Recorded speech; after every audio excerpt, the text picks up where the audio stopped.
Good morning everyone. ठीक है, आज हम नया टॉपिक चालू करेंगे उसी फोर्स ऑन करंट में जो नया टॉपिक है। कल हमने पढ़ा था कि अगर कोई कॉइल मैग्नेटिक फील्ड में हम रखते हैं तो उस पर टॉर्क कैसे अप्लाई होता है और टॉर्क के हिसाब से वो कैसे मूव होती है। वो बेसिक कंसेप्ट अगर आपको समझ में आया तो उसी के आधार पे ये भी टॉपिक है। ठीक है, वो अगर समझ में आया तो इजीली समझ में आ जाएगा कि अगर कोई कॉइल नंबर ऑफ टर्न्स है उस पर, अगर ऐसे कोई कॉइल मैग्नेटिक फील्ड में रखते हैं हम तो two an equal and opposite force उसके आर्म पे अप्लाई होते हैं और वो फोर्स की वजह से टॉर्क प्रोड्यूस होता है। और टॉर्क क्या करता है, उस कॉइल को रोटेट करता है इनसाइड द मैग्नेटिक फील्ड। ठीक है, तो उसी कंसेप्ट का यूज करके मूविंग कॉइल गैल्वेनोमीटर तैयार की गई थी। ठीक है, तो मूविंग कॉइल गैल्वेनोमीटर एक डिवाइस है, एक इलेक्ट्रॉनिक डिवाइस है। उसका यूज क्या है, to measure the small current, to measure the small current flowing through the coil. अगर हमें करंट मेजर करना है, यानी किसी कंडक्टर से अगर करंट फ्लो होता है तो करंट कितना है वो मेजर करने के लिए ये मूविंग कॉइल गैल्वेनोमीटर तैयार किया गया था। ठीक है, तो मूविंग कॉइल गैल्वेनोमीटर उसी कंसेप्ट पे है। अगर इसमें भी एक कॉइल मैग्नेटिक फील्ड में रखी जाती है, उस गैल्वेनोमीटर सिस्टम में एक मैग्नेट अरेंज किए जाते हैं। क्यों अरेंज किए जाते हैं, मैग्नेटिक फील्ड अप्लाई करने के लिए, उस कॉइल पे अप्लाई करने के लिए मैग्नेट रखे जाते हैं, एन पोल एस पोल, तो उसमें वो कॉइल रखी जाती है।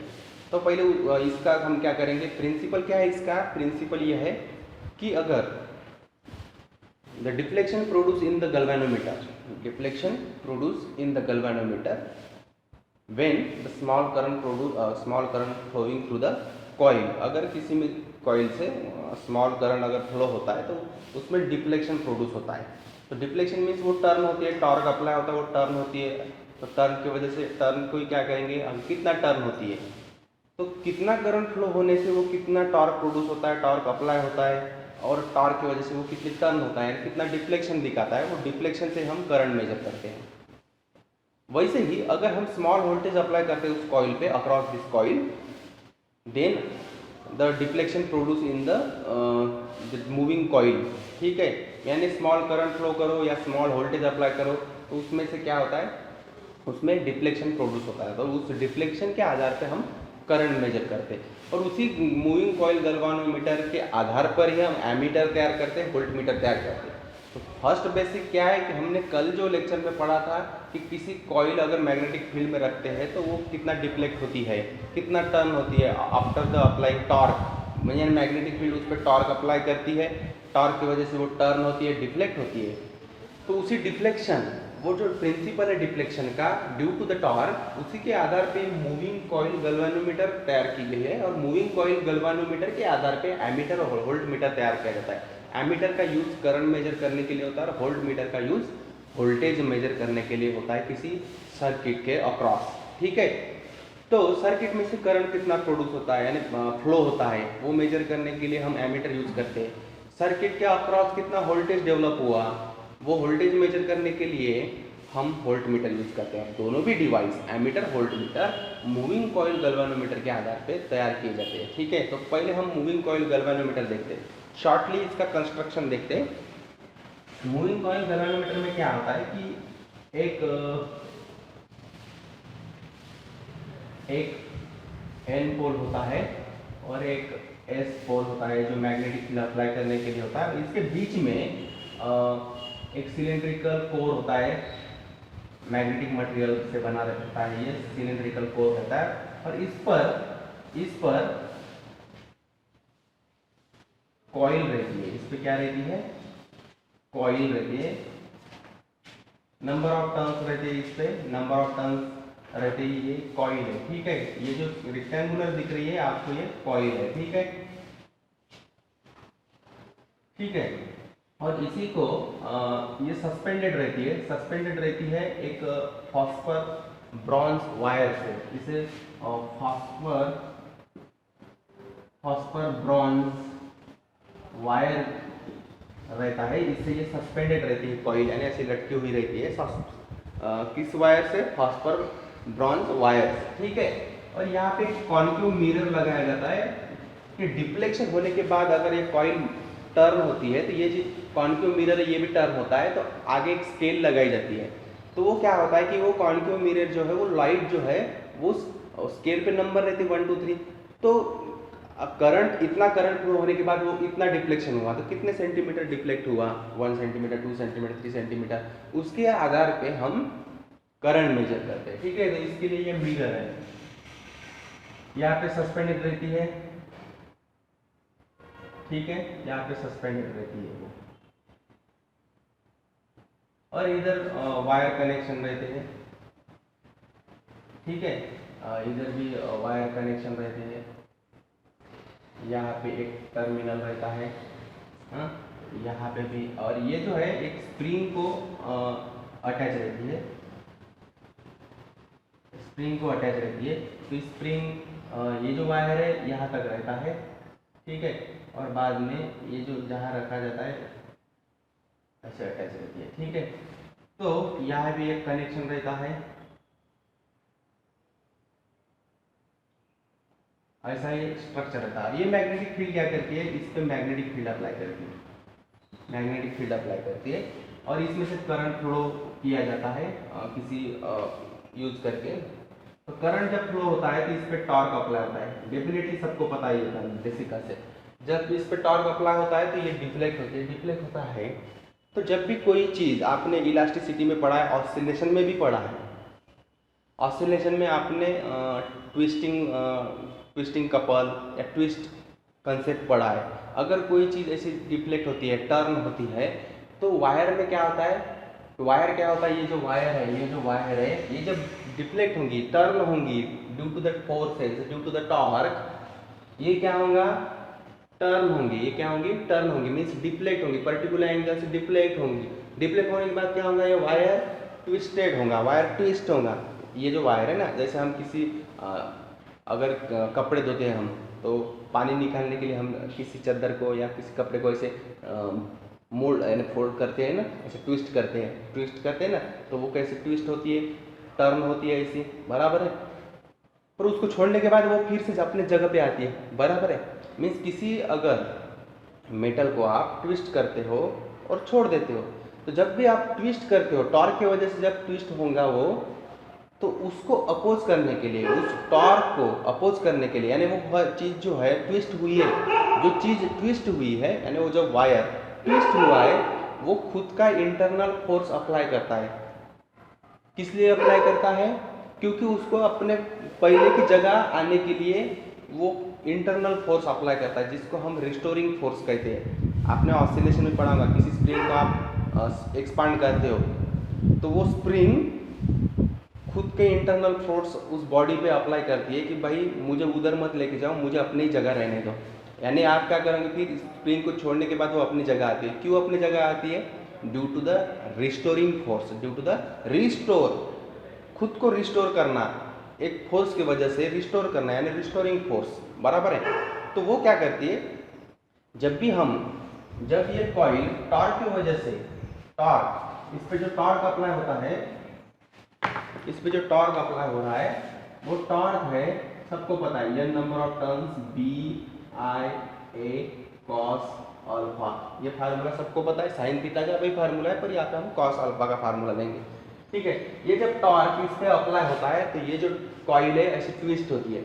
जब ये अगर टर्न होंगी, डिफ्लेक्ट होंगी, डिफ्लेक्ट होने के बाद क्या होगा कि उस वायर में, इस फास्फर ब्रांच वायर में रिस्टोरिंग फोर्स प्रोड्यूस होगा। कौन सा फोर्स प्रोड्यूस होगा, रिस्टोरिंग फोर्स। ये डिफ्लेक्शन फोर्स है, ये डिफ्लेक्ट कर रहा है, ये टॉर्क क्या कर रहा है, डिफ्लेक्ट कर रहा है। पर उस डिफ्लेक्ट को अपोज करने के लिए, यानी आप टर्न कर रहे हो, ये टॉर्क जो है ना उसको टर्न कर रहा है, डिफ्लेक्ट कर रहा है, पर उस वायर का जो खुद का इंटरनल फोर्स है, खुद को इनिशियल पोजीशन में लाने का जो प्रयास कर रहा है, वो जो फोर्स है, आप किसी चीज को ऐसे मरोड़ो और छोड़ दो, वो अपनी जगह आती है। अपनी जगह क्यों आती है, रिस्टोरिंग फोर्स की वजह से आती है, उसे इंटरनल फोर्स कहते हैं हम, बराबर है।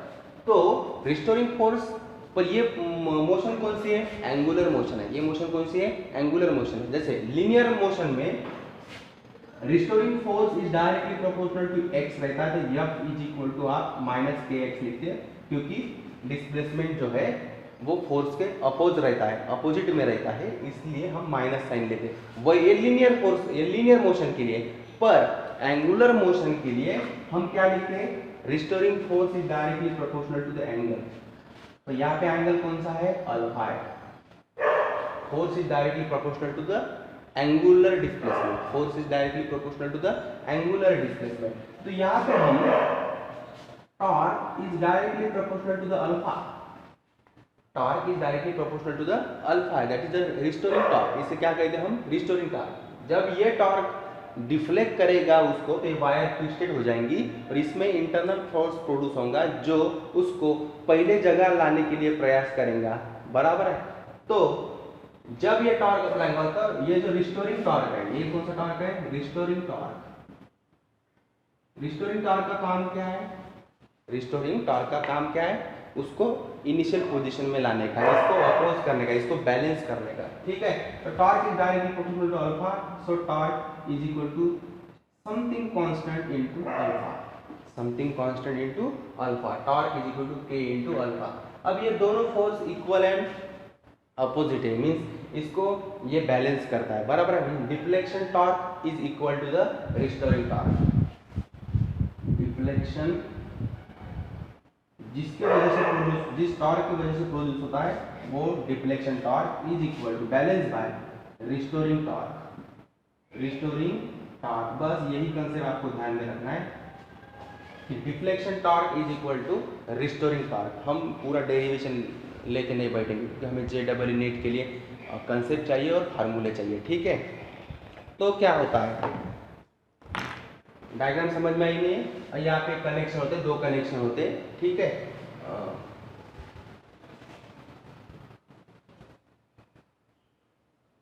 अब देखो, deflection torque is equal to restoring torque.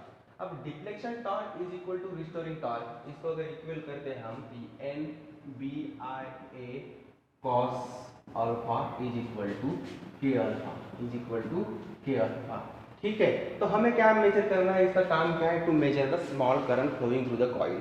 Coil में से कितना करंट फ्लो हो रहा है वो मेजर करने के लिए हम मूविंग कॉइल गैल्वेनोमीटर यूज करते हैं। तो देखो भाई, करंट यहाँ पे है, करंट यहाँ पे है, तो इसको देखो I is equal to K alpha upon NBA cos alpha.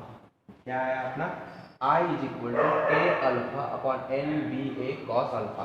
अगर I इज इक्वल टू के कांस्टेंट है, N is a number of turns, आप जितने लेते हो, A कांस्टेंट है, B कांस्टेंट है, A कांस्टेंट है, मींस K अपॉन NBA। इस सिस्टम के आधार पे आप जितने जो सिस्टम यूज कर रहे हो उसके लिए तो K कांस्टेंट है, प्रोपोर्शनलिटी कांस्टेंट है।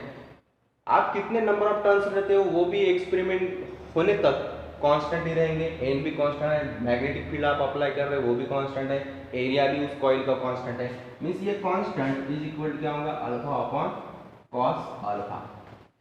सो आई इस अगर क्वांटिटी को मैं कांस्टेंट बोलूंगा तो ये जी कांस्टेंट नाम दे दूंगा इसको, प्रोपोर्शनलिटी कांस्टेंट के अपॉन गैल्वेनोमीटर कांस्टेंट है, ये क्या है, गैल्वेनोमीटर कांस्टेंट के अपॉन NBA, इसके ध्यान में रखना है, ठीक है। ये गैल्वेनोमीटर कांस्टेंट है। सो I is directly proportional to alpha upon cos alpha.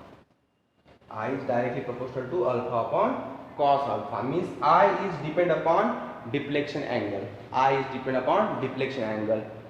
कि कितना करंट फ्लो हो रहा है ये कौन डिसाइड करेगा, अल्फा एंगल। जितना ज़्यादा डिफ्लेक्शन है उसका ही मतलब उतना ही ज़्यादा करंट उस कॉइल में से फ्लो हो रहा है, मीन्स करंट के बारे में इंफॉर्मेशन कौन देगा आपको, अल्फा देगा। पर जब ये एक्सपेरिमेंट कर रहे थे तो हमें ये जो कॉस अल्फा है ये एरर मिला है, ये कॉस अल्फा नहीं चाहिए क्योंकि current is directly proportional to angle चाहिए जितना डिफ्लेक्शन, पर ये कॉस अल्फा नीचे है। तो ये एरर निकालने के लिए उस सर्किट में उस मूविंग कॉइल गैल्वेनोमीटर में क्या किया कि जो मैग्नेट है वो ऐसे थे, शॉर्टली आपको बता रहा हूँ मैं थियरी, ठीक है। मैग्नेट कैसे थे, ऐसे थे, NS। तो इन्होंने क्या किया कि ये कॉस अल्फा रिड्यूस करने के लिए, इसमें क्या होता है कि हम ऐसे AD ऐसे लेते हैं और इसमें मैग्नेटिक फील्ड ऐसे अप्लाई करते हैं, मैग्नेटिक फील्ड। यहाँ पे फोर्स अप्लाई होता है, हमने कल ही पढ़ा है, ठीक है। यहाँ पे भी फोर्स अप्लाई होता है, two equal and opposite force इस आर्म पे एडी आर्म पे जिसमें से करंट हो रहा है अप्लाई होते हैं। और ये जो एंगल हमने अल्फा लिया था, तो ये जो है अगर ये बी है, अगर ये जो डिस्टेंस है बी है, तो ये हमने क्या लिया था, बी कॉस अल्फा लेंगे। सो क्या होता है कि ये जो बी कॉस अल्फा है, ये जो बी कॉस अल्फा है ये हमें नहीं चाहिए। ये बी कॉस अल्फा जो परपेंडिकुलर डिस्टेंस है ये नहीं चाहिए। तो ये रिड्यूस करने के लिए इन्होंने क्या किया, देखो अभी इस डायग्राम में इन्होंने क्या किया कि ये जो मैग्नेट है, ये मैग्नेट है, इन्होंने कर्वी कर दिए। कैसे कर दिए, कर्वी, ऐसे कर्वी कर दिए। वो जो कॉस अल्फा है वो हटाने के लिए इन्होंने क्या किया, ऐसे कर्वी कर दिए, यानी इस कर्वी कर दिया। यहाँ पे बीच में क्या रहता है, कोर, बराबर है, मैग्नेटिक मटेरियल से बना हुआ जो है कोर रहता है यहाँ पे। तो इसमें से क्या होता है कि जो मैग्नेटिक फील्ड है ऐसे रेडियली, इन्होंने क्या किया कि रेडियल मैग्नेटिक फील्ड अप्लाई की। कौन सी, रेडियल मैग्नेटिक फील्ड अप्लाई करने की अरेंजमेंट की, जो सेंट्रलाइज हो रही है, ठीक है, ऐसी मूव हो रही है मैग्नेटिक फील्ड एन से एस पोल तक, ऐसे सेंट्रलाइज यानी रेडियली वो फ्लो हो रही है। तो क्या होता है कि इसकी वजह से क्या होगा, यहाँ जो हमने एडी ये जो लिया था आर्म जो है उस कॉइल का, एक आर्म जो है एडी जिसमें से करंट हुआ होता है, उसमें क्या है, फोर्स ऐसे अप्लाई हुआ। उसमें क्या हुआ था, फोर्स अप्लाई ऐसे हुए थे पहले इसमें, तो हमने ये परपेंडिकुलर डिस्टेंस लिया था ये। पर इसमें क्या हो रहा है कि एग्जैक्ट पैरेलल है, ये दोनों भी फोर्स जो है एक दूसरे को क्या है, एग्जैक्ट पैरेलल है।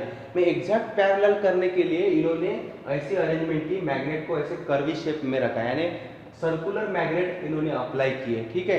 तो सर्कुलर मैग्नेट जो है, कॉन्केव शेप के जो मैग्नेट है उन्होंने अप्लाई किए। उसके वजह से क्या हुआ, रेडियल मैग्नेटिक अप्लाई की, जो रेडियली फ्लो हो रहे हैं एक ही उस जो बीच में जो कोर है, बीच में जो सिलेंड्रिकल कोर है उस पे ही फोकस हो रहा है। तो उसके वजह से क्या हुआ कि ये जो फोर्स है उस आर्म पे अप्लाई होने वाले, उस कॉइल के एक आर्म पे अप्लाई होने वाले जो फोर्स है एक दूसरे पे एग्जैक्ट पैरेलल है। तो perpendicular distance between this two parallel forces क्या हुआ, ये AD का डिस्टेंस कितना लिया था हमने, B लिया था।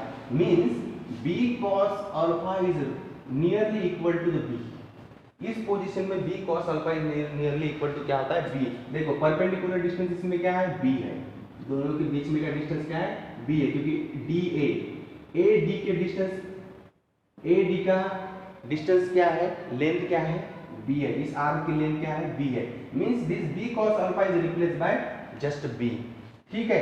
तो इन्होंने क्या किया, फिर इसमें से जो है ये cos अल्फा ये हटा दिया, तो इन्होंने जस्ट क्या रखा, फिर r, ये जो cos अल्फा है इन्होंने निगलेक्ट कर दिया, तो r is directly proportional to alpha रखा। Means current is only depend upon the angle of deflection, so I is equal to galvanometer constant into alpha. ये ध्यान में रखना आप, ये बहुत ही इंपॉर्टेंट है। मूविंग कॉइल गैल्वेनोमीटर में current is directly proportional to the deflection of circular coil, deflection of circular coil. जितना डिफ्लेक्शन होगा उससे हमें समझ में आएगा कि इतना करंट उसमें से फ्लो होगा, ठीक है। तो I is equal to G into alpha. G की वैल्यू सबको पता है, यहाँ पे जी की वैल्यू लिए हमने, ठीक है, शॉर्टली आपको बता रहा हूं मैं, ठीक है। हमें ये इंपॉर्टेंट है क्योंकि I is directly proportional to G alpha, ठीक है। I is equal to G alpha, means I is depend upon alpha, G तो कांस्टेंट है, ठीक है। जी की वैल्यू क्या है, K अपॉन एन बी ए। तो I इज इक्वल टू क्या होगा, जी की वैल्यू अगर यहाँ पे पुट करते तो K alpha upon N B A. ये फार्मूला ध्यान में रखना, K alpha upon N B A, I is equal to K alpha upon N B A. अब इसी कंसेप्ट, इसी में जब हम करंट मेजर करते हैं या वोल्टेज मेजर करते हैं using the moving coil galvanometer, तो तो यहाँ पे सेंसिटिविटी नाम का एक कंसेप्ट है, सेंसिटिविटी। तो सेंसिटिविटी यानी क्या है, अगर स्मॉल करंट फ्लो होता है कि how much coil deflect when the small amount of current flow through the coil. एक स्मॉल करंट फ्लो होने के बाद कितना डिफ्लेक्शन होता है, मीन्स कितना रिस्पॉन्स देता है moving coil galvanometer, that is the sensitivity. बराबर है ना, हम भी किसी चीज़ के लिए बहुत सेंसिटिव रहते हैं, बराबर है। तो कोई चीज़ के लिए हम कितना रिस्पॉन्स दे रहे हैं, कितना सेंसिटिव है, बराबर है, दैट मीन्स सेंसिटिविटी। सो कितना करंट फ्लो होता है और कितना डिफ्लेक्शन होता है, पर्टिकुलर करंट फ्लो होने के बाद कितना डिफ्लेक्शन होता है, वो सेंसिटिविटी मेजर करने के लिए मूविंग कॉइल गैल्वेनोमीटर का यूज होता है। तो दो टाइप की सेंसिटिविटी होती है, करंट सेंसिटिविटी कि करंट के लिए कितना सेंसिटिव है मूविंग कॉइल गैल्वेनोमीटर, कितना डिफ्लेक्ट होता है, और दूसरी है वोल्टेज सेंसिटिविटी कि आप वोल्टेज अप्लाई करने के बाद कितना सेंसिटिव होता है वो मूविंग कॉइल गैल्वेनोमीटर, कितना डिफ्लेक्शन दिखाता है पर्टिकुलर वोल्टेज के लिए, दैट मीन्स वोल्टेज सेंसिटिविटी। तो वोल्टेज सेंसिटिविटी और करंट सेंसिटिविटी, सेंसिटिविटी दो टाइप के हैं, करंट सेंसिटिविटी, दूसरी वोल्टेज सेंसिटिविटी। इसी फार्मूले के आधार पर हम वो निकालेंगे। पहले है deflection produce in the galvanometer due to the small amount of current flowing through the galvanometer, that is sensitivity. पर सेंसिटिविटी दो टाइप की है, करंट सेंसिटिविटी, दूसरी वोल्टेज सेंसिटिविटी। तो फर्स्ट है करंट, कि करंट फ्लो होने के बाद कितना डिफ्लेक्ट होता है, कॉइल कितनी डिफ्लेक्ट होती है, कितनी रीडिंग दिखाती है moving coil galvanometer, that is a current sensitivity. Current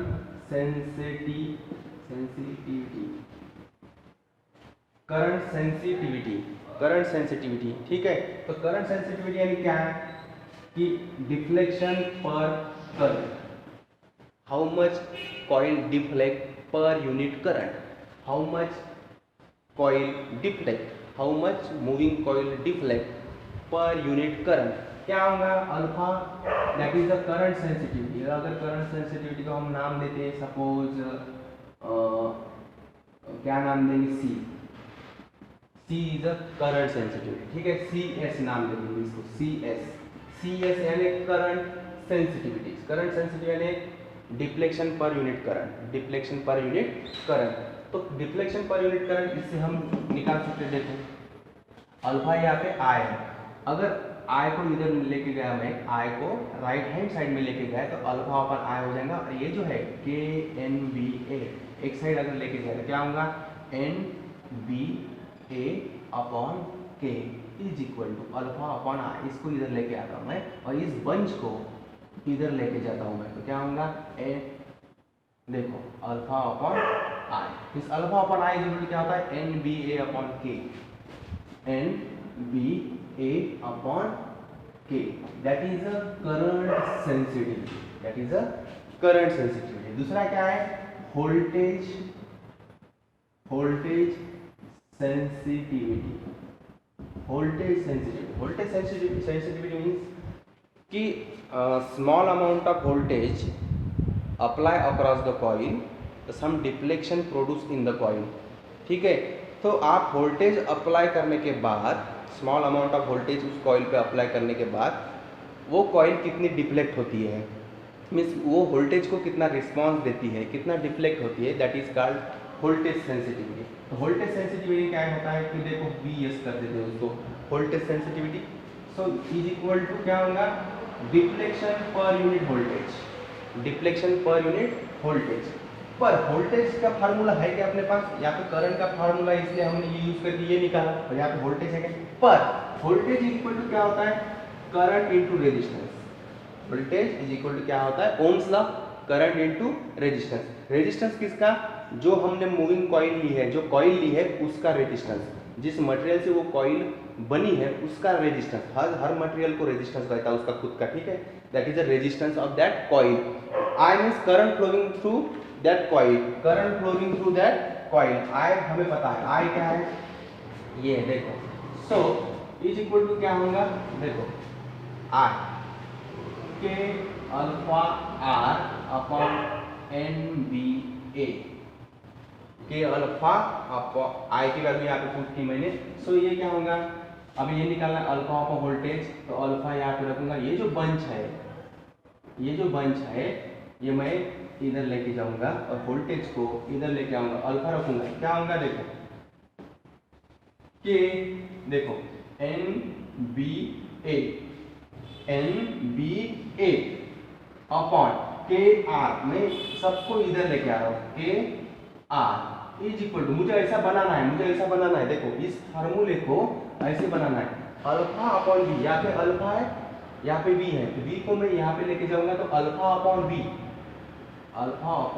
B means deflection per unit voltage is equal to NBA upon K R. Means voltage sensitivity क्या हो जाएगी, NBA अपॉन के आर। ठीक है, अब देखो बस 2 minute, NBA upon K R. देखो NBA upon K क्या है, alpha upon R. Means voltage sensitivity alpha upon V is equal to क्या होगा, NBA अपॉन के क्या है, अल्फा अपॉन आई। क्या है, अल्फा अपॉन आई आर। ऐसे भी आप फार्मूले को अरेंज कर सकते हैं। ठीक है, alpha upon B means voltage sensitivity is equal to क्या होगा, अल्फा अपॉन आई आर।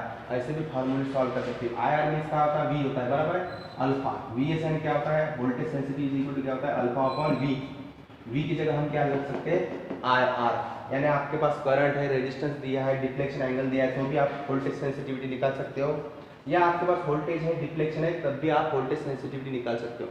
यानी वोल्टेज से भी वोल्टेज सेंसिटिविटी निकाल सकते हो, या करंट एंड रेजिस्टेंस दिया है तो भी आप वोल्टेज सेंसिटिविटी निकाल सकते हो। ये भी आप फार्मूला ध्यान में रख सकते हो। ठीक है, सो पहला फार्मूला है कि करंट मेजर करने के लिए जो फार्मूला है आई के अल्फा अपॉन NBA, ये आपको ध्यान में रखना है। दूसरा करंट सेंसिटिविटी का, और तीसरा है वोल्टेज सेंसिटिविटी का फार्मूला ध्यान में रखना है। और इस पे हम कल प्रॉब्लम लेंगे। ठीक है, थैंक यू।